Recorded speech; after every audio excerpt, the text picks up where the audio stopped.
right. I think we're good now. We're ready to go. Ella file? Ela, Tikanis. Kala, kala. Wow, you're multilingual.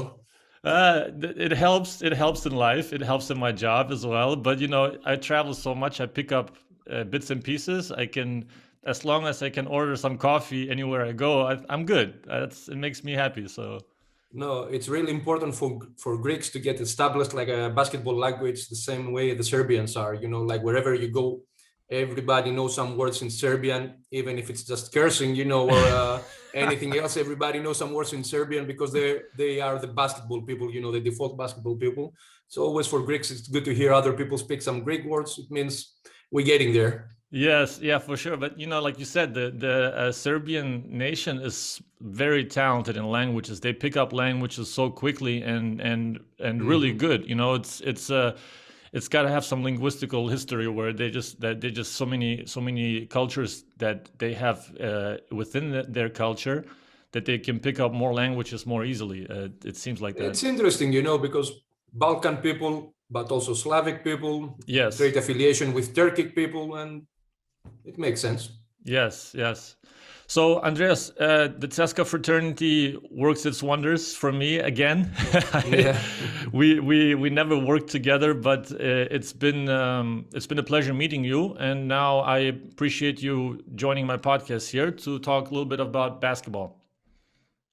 It's an honor to be here, considering who were there before, the names. It's great for me and great to see. Great work being done by you. And to be a part of it, it's even greater for me. It's growing, and you're part of it now. So I don't know. It's a blessing or a curse. Let's see. Yeah, I see it as a blessing so far. Depends what you got prepared for me, though. Yeah, exactly. For me, it's a blessing, but I don't know. For you, it may be different. Now, I'm just kidding. There's not, we're not gonna talk about names or situations. It's very. It's an educational podcast for me, and especially for the community. It's not only for basketball community, but I think for coaches, for players, for different perspectives. But before we dive into the work stuff, I wanted to know, how did basketball find you? Where did you pick it up, and where was your first collision? Oh, well, growing up, my brother is about 5 years older than me, and he was a very good swimmer initially, but then he moved to basketball. He was playing very well in basketball, and I grew up watching him play basketball in his, junior teams, cadets teams, this type of level. But I grew up on the courts watching him, and really, I live downtown Athens in an area called Gizi, where it's like right next to the historical Panathinaikos stadium. So literally all my life I was over there. I was passing by the gym. So eventually I got involved in playing, following in my brother's footsteps. And I went to play basketball in Panathinaikos, and it just clicked. It was great for me. It was really basketball years in Greece back then. It was like I'm born 78, about 87 was the really breakout of Greek basketball when we won the Euro Cup for the Eurobasket for the first time. And after that, it became really popular. We started going to the Final Fours. Greek teams started building up. We had Nick Gallis then, Giannakis, this great generation of Greek players. And it was the thing to do, and it was easy. I could go play basketball by myself. I could go with friends. It was everywhere in Athens, especially downtown, not a lot of space to go play football or something else. So basketball was the thing to do if you want to go outside. So, I came in contact with the sport, and I loved it ever since, and it became a big part of my life. It's funny you say that, because Kostas had the same influence. The winning of the Eurobasket was the culture changer in terms of basketball in Greece. So it's interesting. There's another confirmation from your side about that. So it's truly it was truly a big influence for the whole nation. Oh yeah, it's not easy to describe what kind of impact it had to the Greek society at that time, and to all the young kids that wanted to go into sports. They would choose basketball really easy. It was everywhere. It was popular. It was growing. We had a lot of good role models from basketball. So it was the obvious choice for our generation, at least. But when did you decide to be a coach? When did you know that this is what I want to be? With no exaggerations, that was about the age of 14. Yeah. That was a quick. That was quick, yeah, because I realized I was not going to be a basketball player. I wasn't bad or anything, but I knew I didn't have what it takes. And somehow, with the kid that in my school, when we were gathering up to play with all the other kids, I would make them, no, we're not just going to go like that. We need to know a play. And I would take my teammates in school and teach them plays in order to be organized. And I will just enjoy that so much. So I knew first of all that I didn't want an office job in my life. I didn't want to work in a bank. I didn't want to work like a civil servant. This is not what I wanted to do. I wanted to be in basketball, and I knew that I was not going to be a player. And I already had from really young age a tendency to like these things, to watch basketball and see how things happen and why things happen. And this coaching stuff, what the instructions that coaches gave us, I liked it. I never forgot a play when I was young. I had it in me, and it made sense to me that I would do that. High IQ player that transferred or translated right into the coaching realm. But when you coached kids too, right? You coached kids in the beginning. How did you enjoy that? Oh, I loved it. It's fun in my work because when I was coaching, really my first job was at 18. As soon as I finished school and entered the university, and I already wanted to start on my way to be a coach. My very first job was to coach 6-year-old kids. During the season, I picked up more and more and more because, I just wanted to work anywhere, and I didn't care about making money. I didn't care about how many hours I would work. So I would volunteer to be assistant coach in junior teams. And slowly, I started to coach more and more kids, then older kids, and worked my way up. But when I was coaching these teams, I was really not seeing it as a stepping stone. I didn't imagine I would be where I am right now. I thought I was doing that and I was focused on that. And I really loved that. I loved working in basketball. I loved working with young kids. I loved shaping their character, the interaction I had with them, seeing the impact I had in their mentality. Yes. That was a really rewarding thing, and I loved it. And somehow though I got carried away because I was teaching them to be the best version of themselves.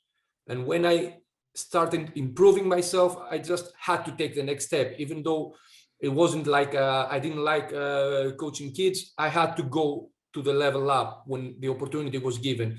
And every time it was like that. And somehow, without really aiming, when I started to be where I am right now, I found myself just by doing my work the best way I could. Yeah, you basically focus on the moment and lived it, like Shara said, live in the moment. Like you took, you took one step at a time, and then naturally the evolution comes, and then doors open up, and you automatically want to take a next step. I remember I grew up in Germany, so I was with 17, I went and left to the States to play. But before that, I was still in Germany. I was playing, and they also had me coaching, which is a problem, I think, where kids coach kids, But there was it's a small town, and I was like 16. I was coaching 14, 15-year-olds that were like just a notch below me, 16, 17, and they were like under 16, And I was, I did what coaches did to me. I coached them the way I was coached, and then naturally, but the competitive spirit comes out. You start, getting more aggressive, and you see at that age, obviously, you don't know how to handle certain situations. And I remember, I regret it to this day. I regret it. I don't forget it. That I had a kid run suicide because I was so pissed at him. and I had him like, I mean, this is a cardinal sin. I had him touch every line with his nose because I was just so pissed. Like, you have to go down and go up, and I mean, it was a disaster. I shouldn't have done it. And if he's listening by chance, by 1 in a million chance, I apologize because it was dumb. But I was like 16, 17. Yeah. I didn't know better. I would never do that. I mean, it was a crazy situation, but. That's when the competitive spirit comes out. You start, when as a kid, you're not supposed to, be in that position unless you're just completely focused on coaching. Yeah. But when you came up the ranks and then you got the job to be at Panathinaikos, you started as a scout, correct? Yeah. Was that a natural progression to get picked up and become a scout at Panathinaikos, or like, how did the doors open for you, and what was because I get asked often, how did you get to this position? And I think everybody has their own path. There is no one path, there's like, everybody has to draw out their own destiny. Well, I had some interaction with the men's team back then because I was coaching the junior teams, and a lot of times, as you know, in pre-seasons we had to go and use a lot of juniors in the pre-season because you had players in national teams and so on. So usually, like, I would have some interaction with the men's team by going there, introducing them, like, this is our select players, this is the players that maybe can make it. Then we do some practices. They would pick whoever they wanted. And that was it. But well, there was a season, a very defining season for me with a lot of background, which we shouldn't waste any time on anyway. But it was a very successful season for me. So back then, Panathinaikos was really not investing in their junior teams, in their youth programs. It was just a men's team, like a lot of money in the men's team, a lot of great names, really. But the junior teams and all these teams were really left on their own devices. We just had to make do with whatever we could find. However, I managed that season to win the regional championship with my team, a team that nobody really appreciated, a team that nobody really thought that they would go far. And I got some attention on me. And that was when the door opened, like there was an opening. Dimitris Itoudis was looking for one more to add one person to take the workload of him, because he was doing a lot of work back then, and he was doing almost everything by himself. He had another associate, so he needed to disengage from that. They needed people also for individual practices. They needed an extra person. So I got given the chance back then to be in the men's team. That chance I took because what I need to mention is that at some point, like, in my career, whenever I took a step forward, I really did it when I was sure I wouldn't take a step back after. I really wanted to be on firm ground. So at some point when I was a lot younger and a lot less experienced, somebody offered me like the opportunity, like, I could get you in the men's team. They knew somebody, they could maybe put me over there, but if I take this opportunity right now, I'm not ready for it. I'm going to blow it. Yeah. And I wasn't ready for it. Like I was coaching like 13-year-old kids. I don't know even if they would pick me back then, but it is important for me that even though somebody gave me an opening back then, I didn't take it because I knew I was going to blow it. So, but the second time when this happens, and I got a second chance, which is big. Not a lot of people can claim that. Yeah. But I was ready for it, and I went there. I work a lot. I proved my worth. I convinced them, and then I got upgraded to an assistant coach. But this, back at the time, to answer your question, didn't really happen. Not a lot of coaches got upgraded from the junior teams to go to the main team. And usually in Greece back then, the assistant coaches were mostly ex-players that they wanted to be positioned over there, get some working experience, and then become head coaches themselves. Yeah. No, it's funny that you say that. I didn't know that was like that. You turned it down at first, and then you had a second opportunity, because I can. Yeah, it wasn't it wasn't like Dimitris or Zeljko came and told me, we want you, and I said no. Yeah. Somebody could have given me a chance somehow. They knew people that they knew people. They could put me there, but I didn't want that chance. I wasn't ready for it, and that kind of was a theme for me. Like when I got the chance I really needed to know I deserve it, and I was ready for this also.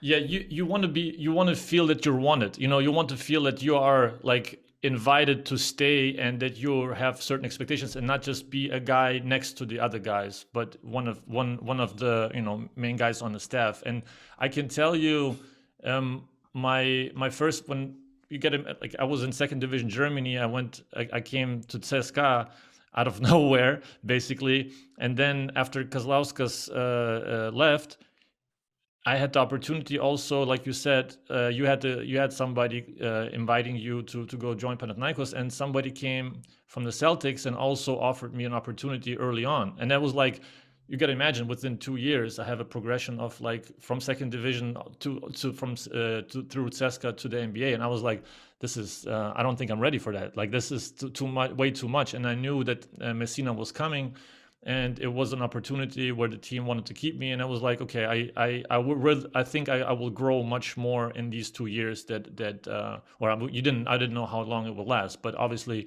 that was another opportunity. And then 2 years later, Celtics came again and offered also a different position. So then I felt like I was ready for a different challenge also.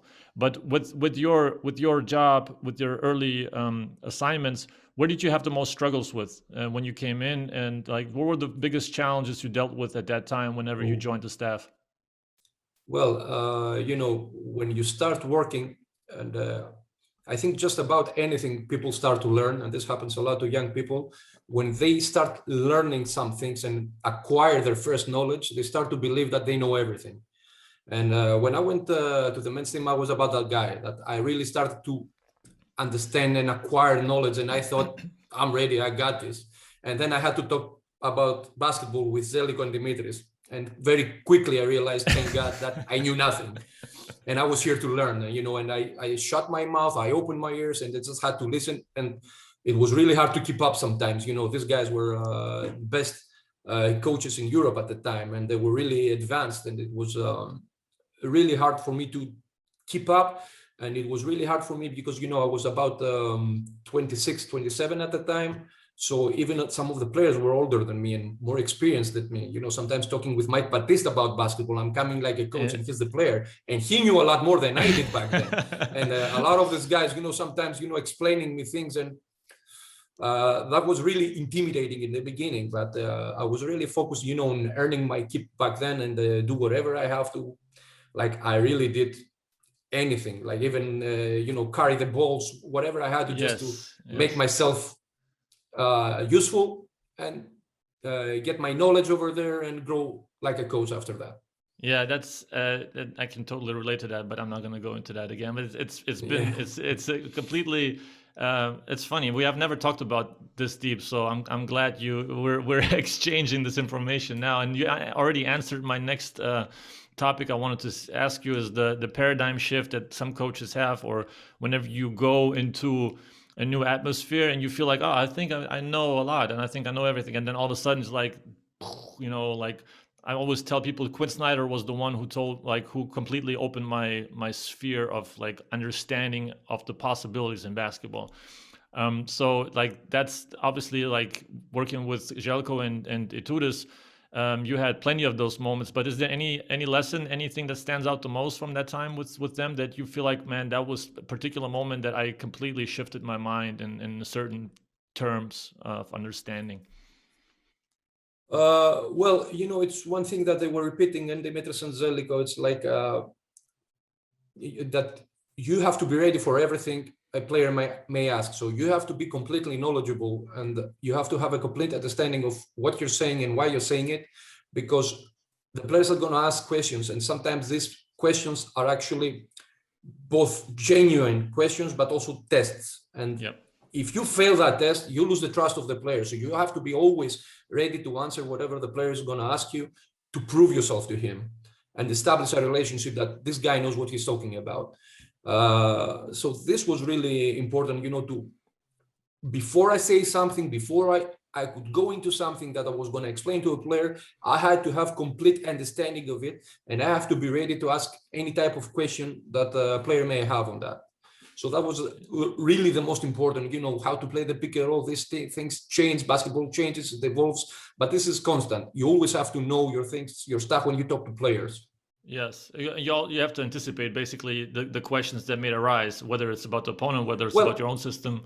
If you really got deep knowledge of what you're talking about, you won't have to anticipate. You will be ready to answer. True. Yeah, true. Like there has to be a certain foundation that you have your skill set ready, and whichever knife, fork, spoon, whatever you need, you can pull it out at the right time. All right. So now that we got all this good stuff out of the way, let's go to work.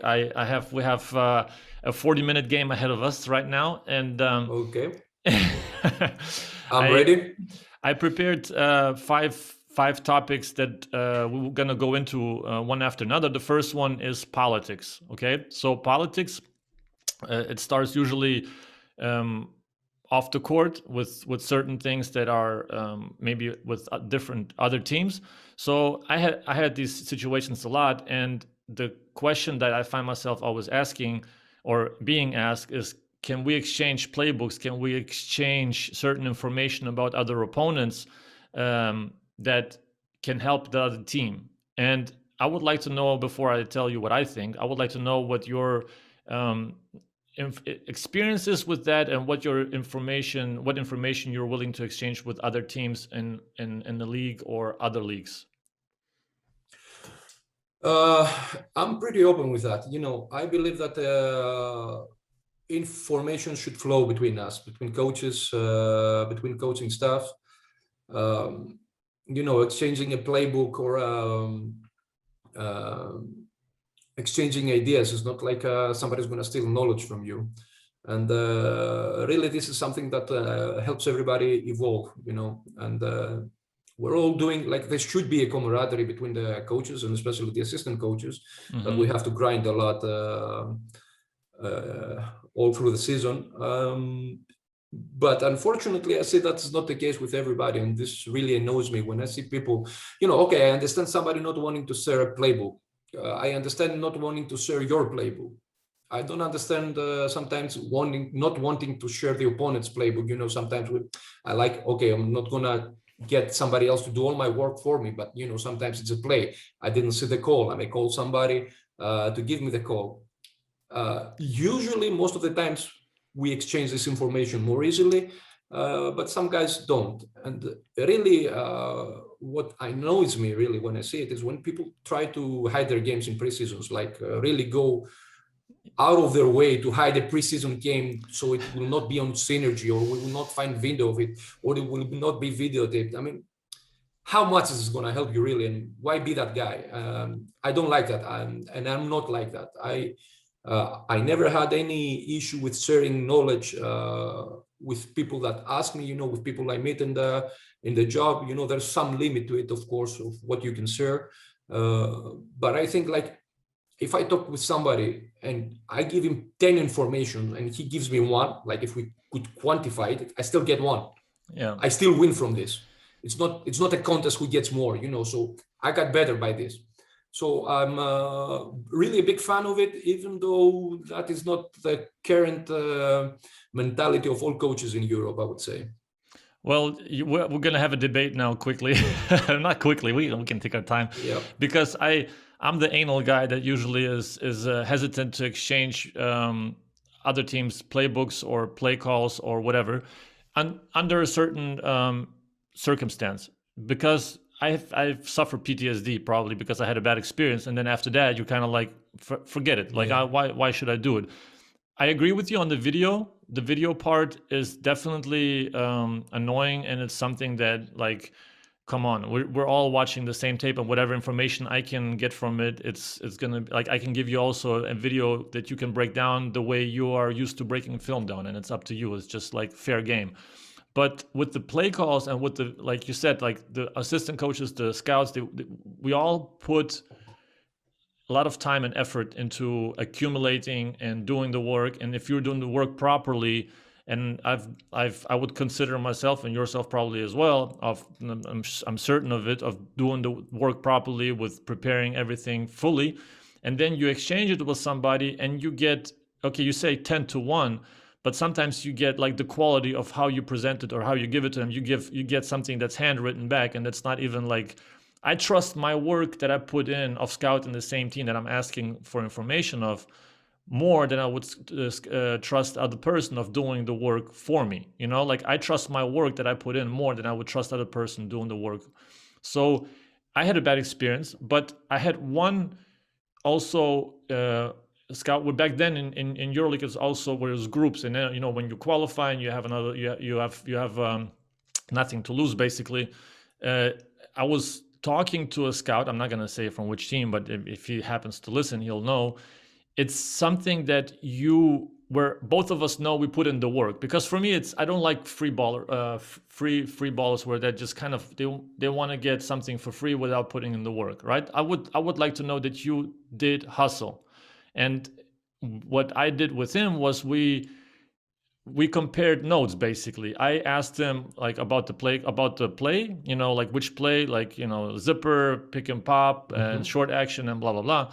And then he says, I have, you know, that's two side. Yeah, I have two side as well. Okay, great. So we have both the same thing, and it's like check. And then you move on to the place that he's looking for, and I know he put in the work. So it's not like I'm just kind of giving him and then like, here, have a go at it. But it's also a mutual respect for the work you've done, not for the necessarily for you know, the result of it, but for the work you put on. I agree with most of what you said. So when you exchange information, there should be like a limit to it. What exactly are you doing? And there has to be a way for it. So like I said before, I'm going to exchange information with you. I'm not going to do your work for you. Okay, so if you ask me, let's say, what's that play? I will share it. If you ask me to send you my scouting report, I will not do that. Okay, yeah, that's true. Because yes. this has happened also. And then in this exchange of information, we build a relationship, which is either is going to be a good and working relationship, or it's going to be the end of it. So if somebody disrespects me with his share of the information, or disappoints me with his share of information, probably that's going to be the end of a relationship. But initially, with just about everybody around, especially in Euroleague level, or, you know, in VTB, that will ask initially, I will be open. If he doesn't deliver, that's not going to happen again. Yeah, I mean, and definitely, if I feel what you said, like he didn't do his work and he just expects me to hand him knowledge for nothing, and him just doing whatever else and go there to his head coach or to his team, acting all wise with my knowledge, that I will not accept. Yes.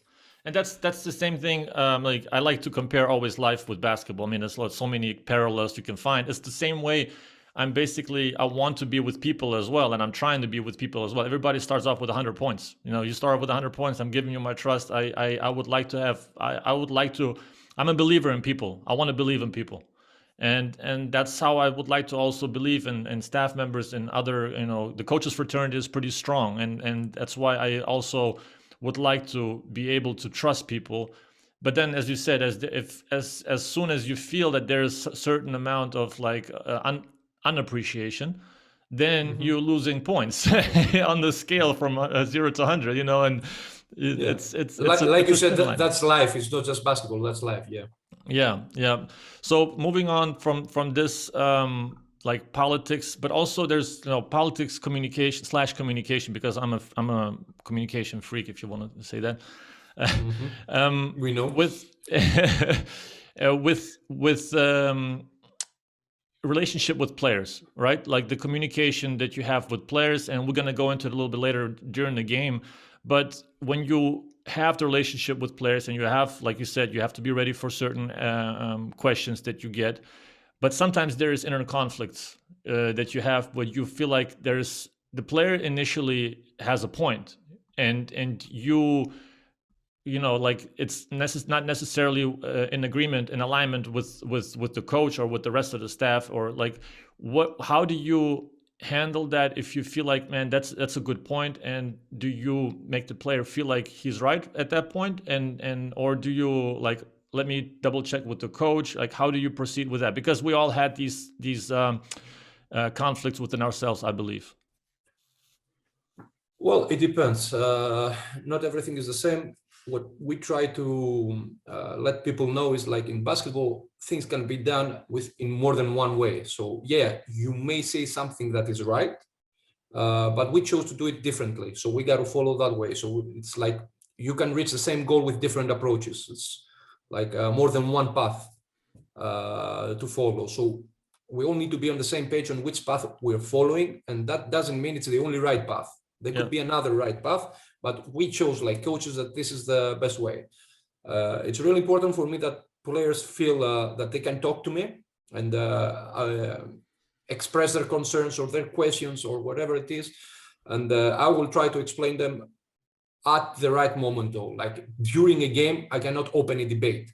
Like when the game is being played and the player is in the game, I will not sit and explain him how we reach that conclusion and why we need to play that defense. He just needs to know that he needs to play that defense. That's the way we're playing it, period. And then maybe whenever I get the opportunity, I will explain him. But, you know, it's really important also this, that it's really ugly when you get caught at something that is not correct and you keep going with it just because you're being stubborn. It's a big thing to accept when you're wrong. And also that was Zeljko's thing. Like if a player had a good idea, we wouldn't hesitate to change the game plan according to the player, what he said. Or, you know, sometimes, you know, a player may have some insight that we don't get. Like these guys are not screening. I can break through the screen. Don't bring in extra help over there. That's good info. Okay, sometimes you cannot see this clearly from the bench. You know, it's something that the player can feel. So it's really also important for us that a lot of times the players feel as a part of the decision-making process. Okay, we have the final say. We have the final say. What we say has to be executed, but until we reach that and until we go to the game, we're open to suggestions. We're open to information. We're open to explaining things. We're open to all of that. But the important thing is this, that, you know, especially like an assistant coach, a lot of times players hesitate to go directly to the head coach with questions. So they will come to you, and they need to know that they can come to me with everything. And I'm going to reason with them. You know, I'm going to either explain them why we're doing the same we do, or, you know, sometimes if they really have a good input, it's like you said, hold on a minute. Let me go check with the coach now, and let's get everybody on the same page now of how we're doing this. I love that. I really do. I think that's, I had coaches on both sides. I had coaches who are categorically against it, and I had coaches, you know, that my father was also like he was considered a player coach, and he was just like always open for suggestions that you don't necessarily have to debate about it, because at the end there is certain, like we still, like the coaching staff still are the ones responsible for the decisions and the final decisions, but they're certainly listen out and like give the players the feeling that they can approach you, not with every single thing, that because the little details can be worked out amongst themselves, but with certain details, like you said, like not screening and don't bring the help. It's good information, and that certainly the players need to feel that they can also suggest that, and that the coaches are flexible enough to accept it. Just to keep in mind, like we're talking from our experience, and, you know, I was blessed with working with the highest level of players. You know, in Panathinaikos, in CSKA, even in Banvit where I worked, it was high-level players. So, yeah, of course, you will hear these guys. They got a lot of experience, a lot of basketball IQ with them and everything. And another part, because you spoke about details, though, coaches can get easily lost in overanalyzing details with the players. And sometimes, you know, the suggestion to the player, if the player comes with you with a lot of questions and a lot of details, and what you need to tell him is like, hey, you're overthinking this. Just play, just hustle, just grab the rebound, just make it work. Like how you're going to go over the screen, just fight your way through the screen. You know, it's details like that. So you need to be balanced. You need to be knowledgeable, but you need to understand also what kind of knowledge the player can handle, what kind of level of detail the player can handle before he starts overthinking and stops hustling and stops putting energy and starts putting his soul into it and just thinking on how it's going to be like on a tactical level. Yeah, I totally agree. I can't agree more. It's like certain different levels have different expectations and volume of information they can absorb, and certain knowledge that is there, and sometimes it's not there. So, yeah, I agree. So moving on to the next topic would be off the court slash locker room, specifically a coach's locker room. The staff loyalty is probably the biggest, topic of discussion whenever you go into a new staff, whenever you go into a new locker room, and you have to establish relationships. Where head coaches are usually, like the higher you go, the more freedom you have to bring more staff. So you have your trusted people with you. How do you go about cultivating trust amongst the staff? Like I know with players, it's team dinners, it's players only dinners. But also as a staff, do you guys go out for dinner a lot? Do you guys communicate a lot about different topics that could, help bring the relationship together in order to trust each other on a different level? How do you guys go about cultivating, or in all the locker rooms you've been in? Well, especially in CSKA, we do have this like traditions with the coaches, like usually the night before the game, which is by definition opposite to the players, the only free time that we got, because up until the previous night, probably we're doing something, we're working, we're busy. So usually, especially when we go on away games, we always try to just go somewhere, relax before the game, get some dinner or something, talk about whatever. This creates, personal bonds. And the other part, it's like you have to build relationship over time. You cannot force things. And in the same way that you will win a player by being consistent and show your knowledge and show what kind of behavior you have and what kind of consistency you have in this behavior, I think this is the same way you create a good relationship between the coaching staff. So like when an assistant coach that was not a part of the team, we go to CSKA, we need some Russian guys, we got Russian guys over there. Every time they speak, we need to hear them. A lot of times we got similar conversation between us that we have the player, like we go and devise a game plan. Then an assistant coach may ask, like, why are we doing this like this? What we hope to achieve with that? And we start explaining this and we start these debates, and we prove ourselves to each other somehow. And that first of all, we will listen to whatever you got to say. Second of all, we will explain whatever we decided. And then if you got a good idea, we will not be afraid to implement this idea, to adopt this idea and change the game plan or whatever it is that we need to change according to what you suggested.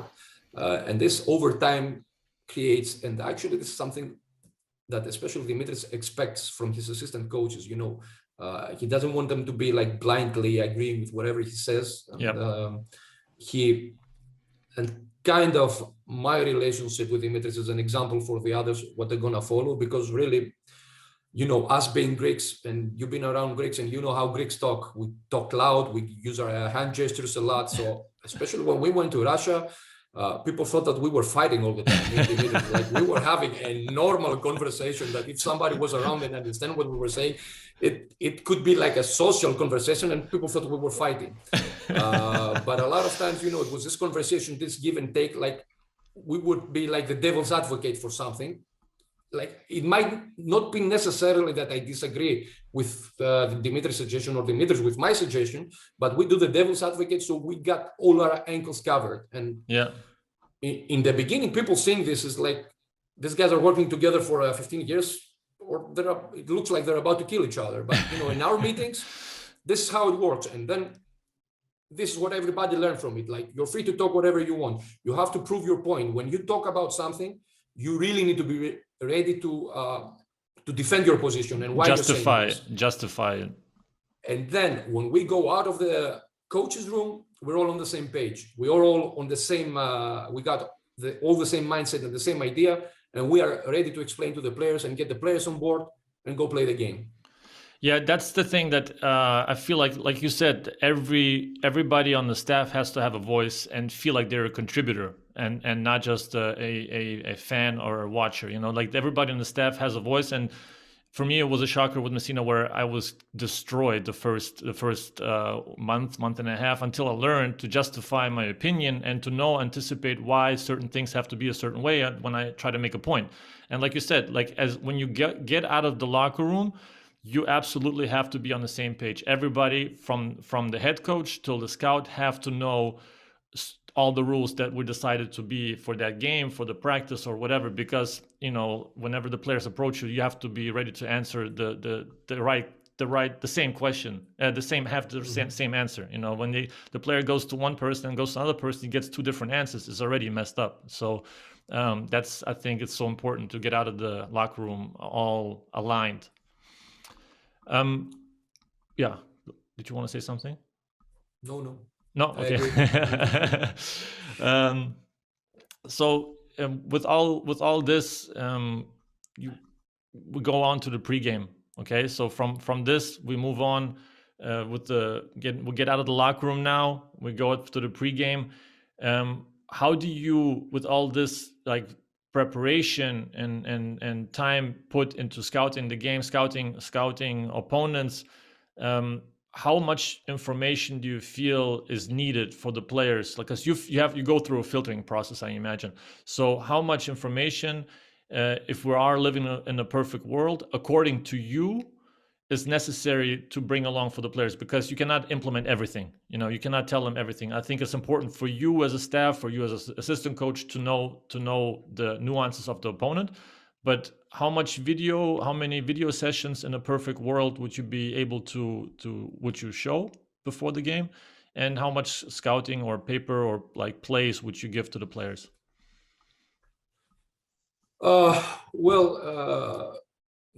That depends. You know, you have to be ready to adjust what you're doing to your players' capacity of understanding things. And like I said, I had the privilege of working with the highest level of players, so most of the times they can accept a lot of information.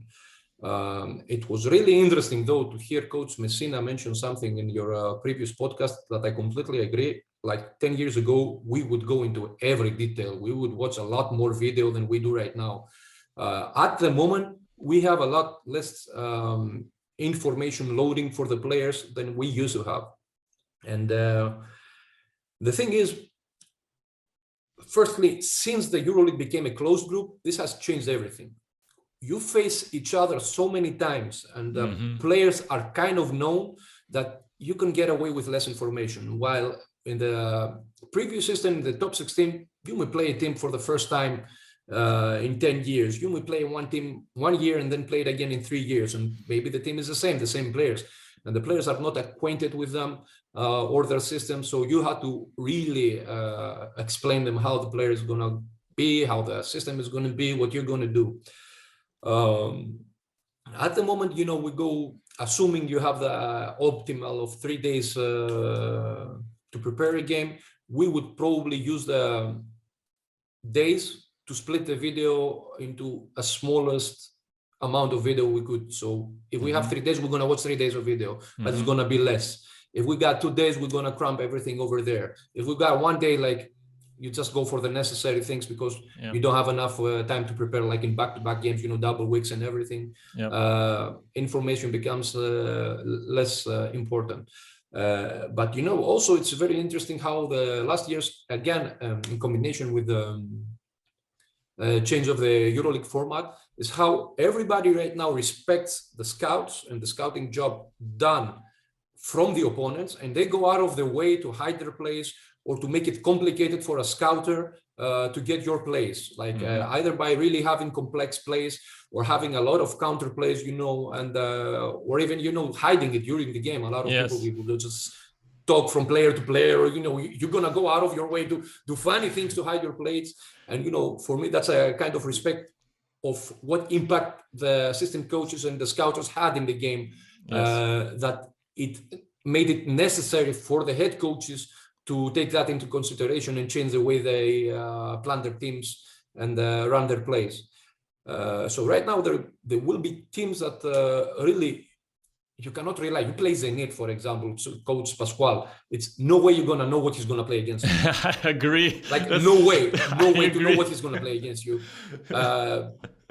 It's coaches like that you can have like a 300 pages playbook, and he may still surprise you with what you're going to play. So in this situation, you're going to focus more on the players, what you need to do with the player, and or break it down into situations like forget the play. Just this is how we treat the off-screen part of their game. This is how we treat the pick and roll part of the game. This is how they treat the low post part of the game. And in my opinion, like my approach at least to video has changed over the years. Like when I used to focus on plays, now, I'm going to walk through some plays in the practice, but my main focus is on situations or players, depending on the team. Some teams you can really focus just on the players and you got it. You stop this guy and this guy that they do that and you got the job done. Or some situations, it's like, guys, we need to really limit their pick and roll game. And after that, we're not going to have an issue, or it's going to be, their game is going to be lessened.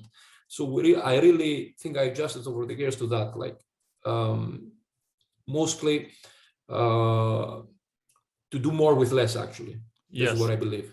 Again, I have to agree with you to guard the actions and to focus on the actions more on the plays. I think it's still like the playbook obviously is important because certain plays, when you catch special situations, special plays, Spain pick and roll is the classic example, or any kind of trick plays that can get you, and you can get those plays, you can find them in the game to warn the players, time, like in a timely fashion early enough. You obviously still, as the plays, any play is playing out, you still do the job, but the players are supposed to know beforehand, before they go into game, all the rules that they need to know for all the actions, pick and rolls on this side, pick and rolls with this guy, this action, white pin down. Yeah, so, actually, my job during the game, and this is where the scouting the opponent playbook comes in play, is like during the game, I have to catch the play, what they're playing, and I have to give an appropriate warning on a player. So whether this is going to be like, this is our free side, whether this is going to be deny the first pass, this is how we do the plays right now, mostly for me at least. Like I need to know the plays. I will know the plays. I need to know that the players trust that I will know the plays. Yes. And they don't need to remember every play of the opponent by themselves. Yes. In Panathinaikos, they did. In Panathinaikos, it was a lot simpler back then, the playbooks of the opponents and everything. But we actually expected the players to know, like when they say to side, what to side is without explaining us from the bench. Right now, you cannot do that, I believe. So we focus on that. Like I need to know, not only scout it, what the play is, but how do I break that play? And what is the direct instruction I will give to the player? So this is going to be like, what's the back pick? Or deny this first pass, because that's where I know the play is going to break. Or deny the handoff, or something like that. Or this is that play that we also have. Or you call the player's name who they're going for, like, hey. Exactly. Watch out, it's for you, it's against you. Pick and roll against you. Something like that. So like really quick information during the game that's going to help the player defend the play. Yes. Cool. Yep. Very good. But that's one thing.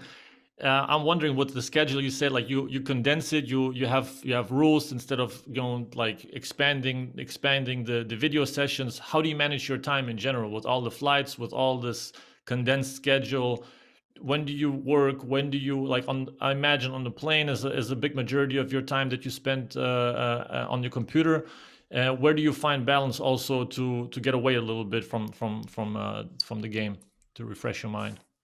Oh, well, this is when you do this for a long time, you find your way. You became, first of all, you become more efficient in your work. Like right now, analyzing a game for me takes far less time than it used to be like 5 or 6 years ago. I become faster because I got my 10,000 work hours on it. I got so many jobs done on that. That is debunked. It's not 10,000. Yep. It's the quality of the 10,000 hours. It's the quality of the exactly. hours. Yeah. This is also part, but maybe you cannot master something in 10,000 hours, but for sure you got to be dumb if you put 10,000 hours on something and you don't get better on it. I mean, everybody's gonna get better when they do so many repetitions and spend so much time on something. So of course in CSKA we got the luxury of chartered flights everywhere, so you do a lot of work over there. Yeah. And not to start analyzing your excellent paper on how scouting systems work in Europe. You put a lot of work in it, so I believe that I found the perfect system for us, for me and my colleagues to work and be more efficient in less time. So you analyze the whole. For the people that don't know that, you did great work. I think you have this published somewhere, yeah on yours. Yeah, people should take a look at it. It's very interesting. Yeah, it's there's more things, more of these different styles coming, because every method has their own advantages and disadvantages. And I started with the first simple one, where one poor scout is the guy who does everything. And very popular throughout Europe, yeah. Very popular approach, unfortunately. Very popular approach, outdated approach for all the head coaches out there. But I get it. I mean, I understand the approach to it, but there's other ways of doing it. And I think the more modern we get, the more hands-on the assistant should be as well, and I think that's the right way to do it. So moving on to the in-game, we're getting out of the locker room, we're going to the game, we're stepping on the court. As an assistant coach, as a top-level assistant coach, where do you see your biggest duties towards the head coach? What do you feel like when you come into the game?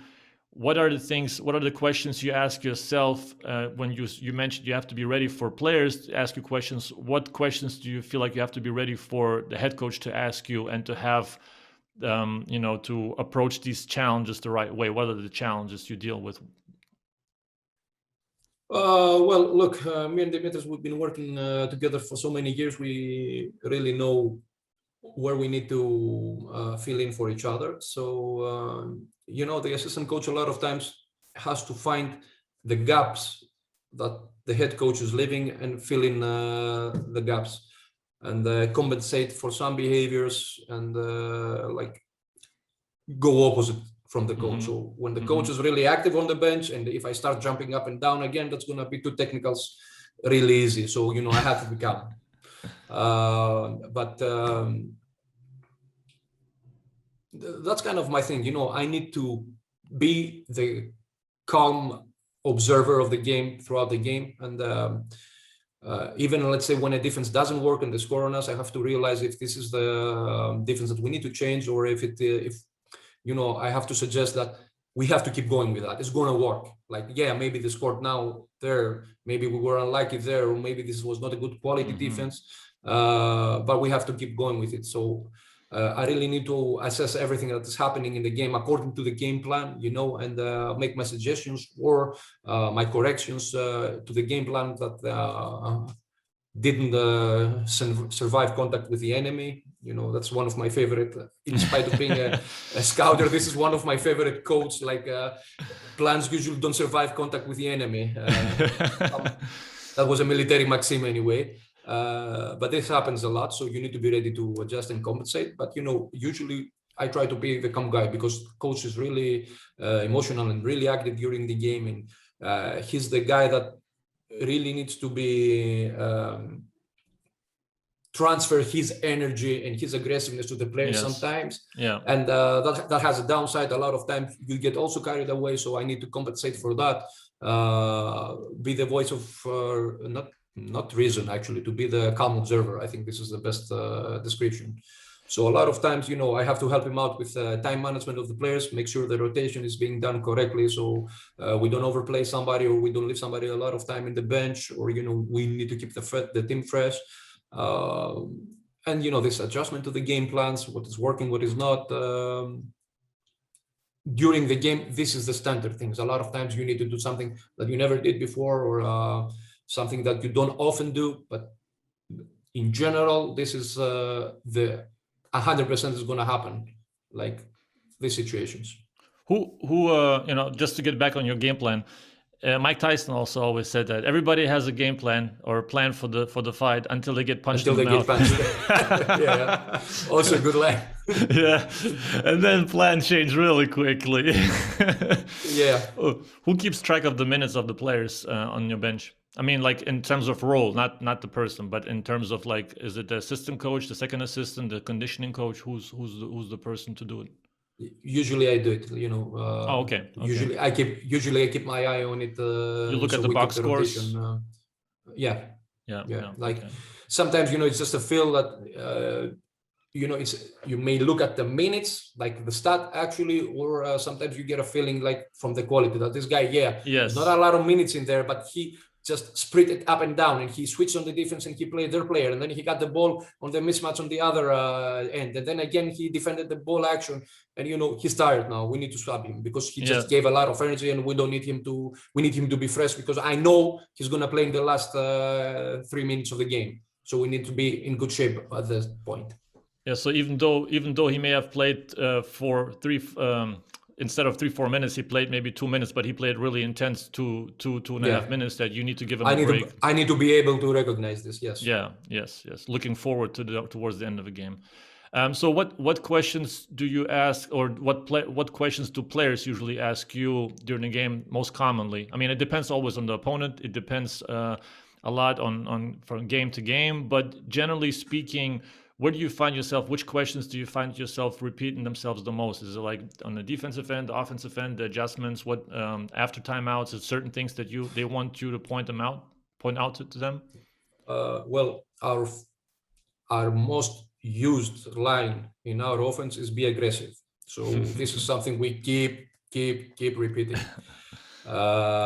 In defense, most of the times I'm focused on making sure everybody knows what the game plan is. So a lot of times I need to repeat the defensive reaction to the players and make sure that everybody is updated if we change something. Yeah. If we make some adjustment or some detail of the original game plan that they're not doing correctly, you know, like you're supposed to be deeper over there, you're supposed to be wider, stay with the shooter over there, we don't need that help, blah, blah, blah. And usually in this type of situations, I have to go to the players before the players have to come to me. Like, what are we playing now? Are we still doing that? You know, because something happened different.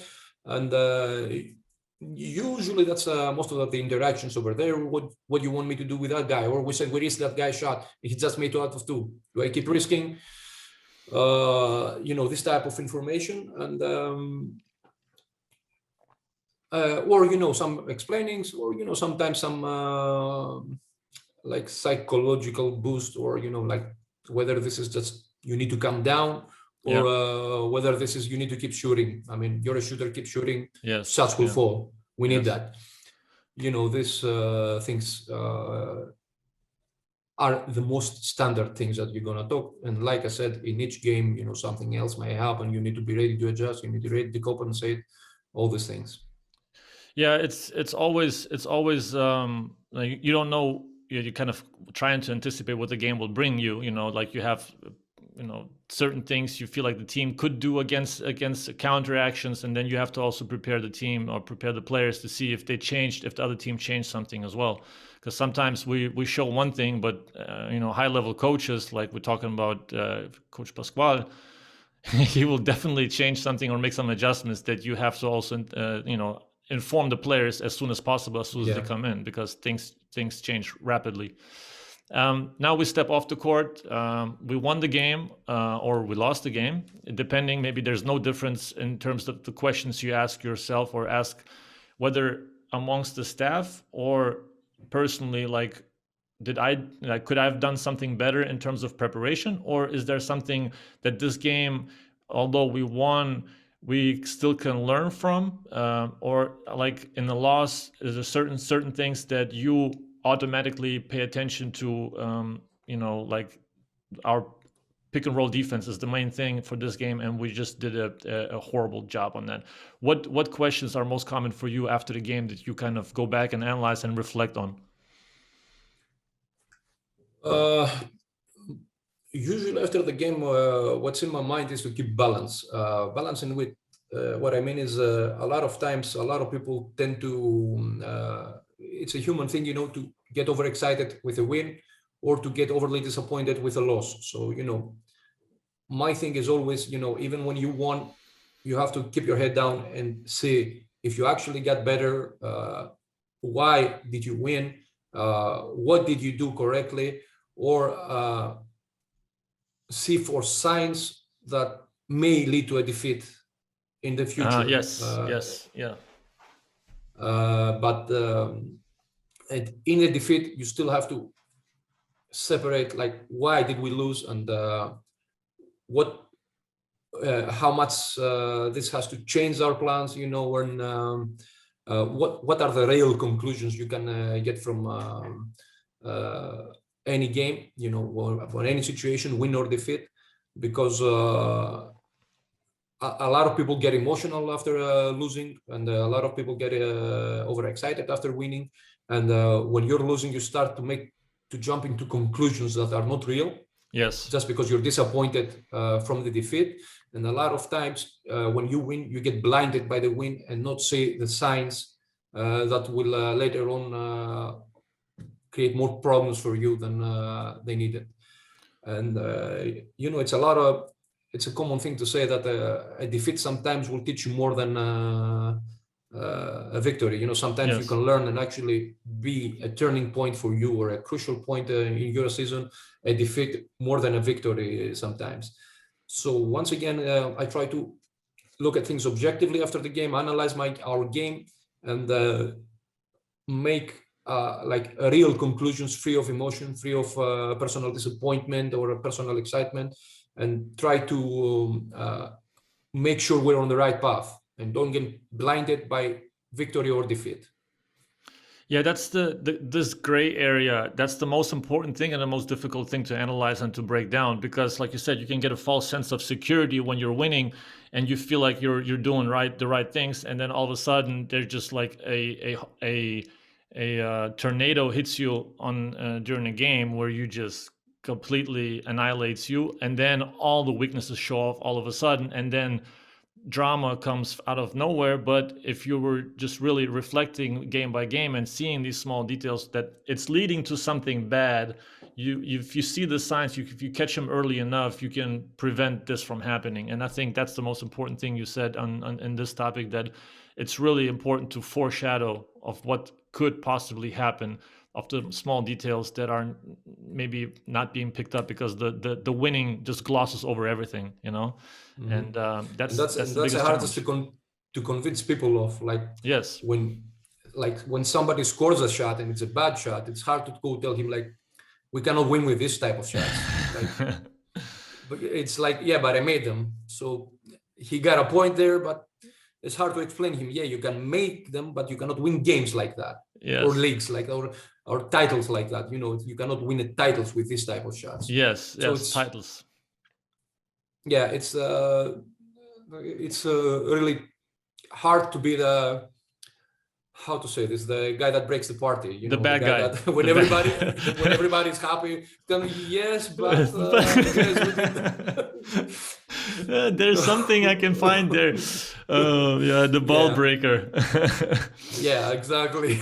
Yeah, but it's you know, try to explain that to people. When you win, sometimes you win, but you lose. But when you lose, sometimes you win, because like you won, but you were just making horrible shots the whole game. You lose, but you were defending your butt off, and the opposing team was making tough shots all night long. You executed the game plan. The game plan was good. They just made like crazy pull-up shots, crazy fadeaways, and like some nights are just like that, and you just have to acknowledge it and move on. And that's the hardest thing to. That's why within the staff and within the whole organization, there has to be everybody has to be on the same page to acknowledge that. That's like, yes, like we see that as well, and that's the most important thing. That's also very hard, you know. Everybody will be on the same page, especially for things like that, you know, because a lot of guys just see the result and. Yes, yeah, it's nature. It's natural. What are you talking about? Yeah, it's natural. At the end, the loss is a loss. There's the L in the loss column, and that's all it counts. So at the end, I mean, that's the job of a coach, right? So, what after the game do you do? Obviously, it depends probably on the schedule, but at least one video for post video. Is there a certain time frame that you're trying to keep it to, or is it just game dependent, certain clips? Sometimes I had seen it before also, where you, in order to prepare for the next game, you take certain things from the past game that you played against a different opponent, and you implement it into the next opponent of certain things that stood out and are very, could be applied to the next opponent as well. Well, ideally, we do try to analyze our own games and see highlights from the game we just played, but sometimes the time is relentless. You cannot do it. Yeah. You know, you sometimes what we try to do is compare situations. You know, like these guys play the pick and roll defense like this, and you remember that play yesterday, how you behaved in a similar situation. You didn't defend it well, and look at these guys how they defended. You know, also get some motivational things done over there. Definitely. Most of the games you will see more or less, and most of the points you have to make like a coach, they will see more or less, especially even if it's not directly after the game. It's going to be on the second round. It's going to be somewhere you need to show things, and sometimes it's just, because you don't have the time to show to everybody, maybe to a specific player, you prepare some edit for a player and you go show it to him in private, like Yes. over here you have to do that, instead of, if it's just for one guy, instead of showing the whole team, wasting time over there and keeping the team more time in the video room and showing everybody a highlight that addresses a specific player. Yes. Yeah. Sometimes you may go to some individual video with that. But the truth is, the time is so packed, with travels, with back-to-back games and everything, that sometimes you just don't get to do it as much as you should. Yeah, the individual sessions are sometimes much more worthy, like they're, especially in a condensed schedule, you're on the road, you're in the airport, hey, let's come here, let's sit down, I want to show you 2-3 clips, and just to show certain things that matter the most, and the filtering process, I feel like that's the most difficult part, to really filter out and 2-3 clips, like Coach Messina said it, in San Antonio, sometimes there was like a preparation process where they just showed like one clip that just sums it up, everything. Everybody gets together, watch in the video session, one clip, you address the topics that are most relevant for now and for the next opponent and its general principles, and then you just move on. You don't like, time always wins. You can't compete with time. So we both won the game. We won this game, and now we're moving into you always win anyway. But we go into the last personal 5. I would like to have some just just, you start sometimes with a starting 5, but it's not always the strongest 5, right? Like sometimes the sixth man is just as important, or maybe just as relevant. And now I want to finish off with the strong 5 with you. And doesn't necessarily have to have basketball answers. It's also maybe more on a personal basis. The first one would be, where do you see yourself still improving the most? I don't know if you believe in lifelong learning in terms of like just acquiring knowledge, acquiring certain skills, just a wider spectrum of skills. Where do you see yourself still improving the most, and what's the thing that you still would like to be better at? What's one thing you would point out? Oh, well, that's a deep question now. I know I'm deep. I'm a pretty deep guy. yeah, you are. Look, I do believe in lifelong learning. Like you always improve, you always learn something, and sometimes from the most unexpected sources, somebody's going to teach you something, some guy you never expected. And like I said, like I learned almost the same amount of basketball from good coaches that I learned from bad coaches. I learned, I'm proud of that actually, that I learned from the good examples and I learned from the bad examples. So definitely, as a person, what I'm proud of is of my work ethics and my knowledge on my subject and everything. I am not a people's person, and this is something I would like to improve I'm trying to improve, to be socializing more. More social guy, even sometimes, even though I have great relationship usually with the players, and not the kind of great relationship with the players that I always tell them what they want to hear or just befriend them, the kind of relationship that I will be, because like an assistant coach, you get to be a little bit more friendly with players than you get to be like a head coach, but also, tell them off when I have to, so in that aspect, with people that I spend time, I'm good. With people that I don't spend so much time with, I'm not that good. But on the other hand, it's really important for me, whatever I do, to be genuine. If I don't have it, I don't have it. I don't like to force situations or to act like somebody I'm not. And I don't know if I really can improve. I'm trying to improve, but I don't really know how to improve, because, I'm like a dog. You always know what I'm feeling on that part. If I don't like you, you're gonna know. If I like you, you're gonna know. I'm like that. And for me, this is something I find keeps me back. Throughout my career, this has been something of an impediment on my progress like a coach. So this is something I like to improve. A weakness I do accept. And in general, I like to be blunt with myself and like to be myself's worst critic without being the guy that put myself down, beat myself up for everything. But really, like I said, when I try to promote myself as a coach, what I have to show is my work, what I have to show is my knowledge, and the other part is where it's keeping me back, and it doesn't allow me to make myself known. I'm not the kind of guy that go around, talk to journalists and shake hands, be a politician in that aspect.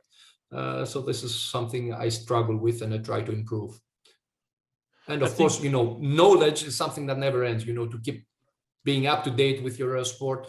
And the fact that you've been a hard worker until now is not a guarantee that you will keep being a hard worker. So, just trying to build, keep my qualities and build on them. Yes. Improve the volume of it, just to grow in all directions. But I think, like you said, being genuine and being just, open to certain situations, because the certain situations dictate your behavior. Usually, I'm not the guy also to go everywhere and to talk to everybody. I'm a little bit reserved in that aspect. But whenever I do talk to somebody, I would like to be there, fully there, and not completely. All over the place. I would like to be focused on one person, and then maybe it's a group, but then you also make genuine connections. But I'm people say networking, it's not networking. Networking does not work when you just kind of network just to be talking to somebody and getting to know, that they would know you. That's not, that shouldn't be the goal. And Mike Schmitz actually posted it or he said it a couple of weeks ago. Go with the intent to make a friend. When you go, your intent. I say, I want to give everybody 100 points from the beginning, and that's when you start off. And then that's naturally, our community is small relative to other spheres, soccer sphere or whatever. Mm-hmm. Our community is relatively small. World travels fast, and then all of a sudden your reputation, your anything precedes you before you even get there. So I think just being genuine, being yourself, and trying to make genuine friends along the way. If you would have asked me 10 years ago if I can share my playbook with you, or the opponent's playbook with you, maybe wouldn't be sitting here. So who knows? But life changes. But the second thing I was gonna on this last finishing five, one dream you would like to achieve. We had a quality that you would like to improve, but one dream you would like to achieve, that you would like to have in your bucket list, that check off. Well, look, professionally, I already achieved a lot as an assistant coach. I got it doesn't have to be basketball. Everything. Yeah. On a personal level, I'm good. I got my family, which is really important for me. I had a very interesting life, moving around, and this is a big deal for me that I got to move out of my country and get in touch with different cultures and different people, and learn things from them, and see how things are getting done a different way. So, probably my dream is to repeat all this on a different level, not like an assistant coach, but like a head coach one day. And if possible, to be as successful as was as an assistant coach, to repeat this in a head coaching level. Other than that, I'm pretty happy. It's like I told you before, I was a junior teams coach, and I was happy to be there. I didn't actually aim to go and be a Euroleague champion or anything, but it happened because I was always making sure I was doing my best at everything. So in the same way, I'm happy where I'm at right now. Happy with my wife, happy with my kids, happy with my dogs, happy with my house, whatever, my family. And on a professional level, just I need to level up. And, when I level up, I will need to level up a little bit more, and, just step by step, but always a step forward. And like I said before, this is my goal in life. Whenever I take a step forward, to be a firm step, to make sure that I will never take a step back after that. Yes. It sounds like you are a very content person. You are happy with your surroundings. You're happy where you're at. It's just that naturally the level up to go to the next tier. It's a natural evolution. Don't get me wrong. I am an ambitious person, and I do appreciate the correct way of ambition also in others, but at the same time, being ambitious doesn't mean that you should be grateful for whatever you have and to be disappointed with what you have already achieved. So I want to be going forward and being on the next level, every time. But at the same time, I know I'm at a good place right now. Yes. Man, I don't have the quote. I have so many good quotes, and I didn't write this quote down. I had posted the other day, and I don't want to butcher it because it's too good of a quote. But if you go on my social media back a little bit of thinking of, basically is if you think about it's I'm not gonna try. I'm not gonna try. Okay, people follow Benas on Instagram and on Facebook, and you're gonna find it's a great quote, I'm sure. Exactly. It's a beautiful quote. If not basketball, what would have been the path for you? Look, like I said, this is the path I chose for myself since I was 14. If I wasn't, I probably would be either a children's teacher or something, teaching people, because I like that. Yeah. Or something like a dog trainer, honestly.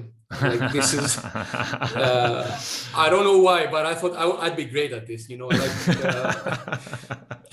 I like dogs more than people, and I would do that. But I think most likely, and like if I had failed, probably I would be, because finishing the university in Greece, I qualified to be both a basketball coach or, to go work at a school like a physical education teacher. So that would be a possibility. Not a desk job, which is funny to say when you spend most of your time over a laptop analyzing over a computer, but I wouldn't be like the guy that works at a bank, or that's not me. Yeah, I agree. I can't see myself working. I mean, never say never. Like life can change. Life can play tricks on you anytime possible. And I consider myself, just as you, I consider myself lucky and really fortunate to be, having this freedom of like working a job where you can really, team concept, you're on team schedule, but I'm on a different schedule. It's not the 9 to 5, the classic approach, and it has its pros and cons, obviously. But I'm really grateful, and I think I would find it hard to go to that now after living life in a different way the past 20 years or forever. If you had to teach a class, which you like to teach, if you had to teach a class in coaching, what would the first lesson be in the class? The first lesson that you would teach? Accept your ignorance and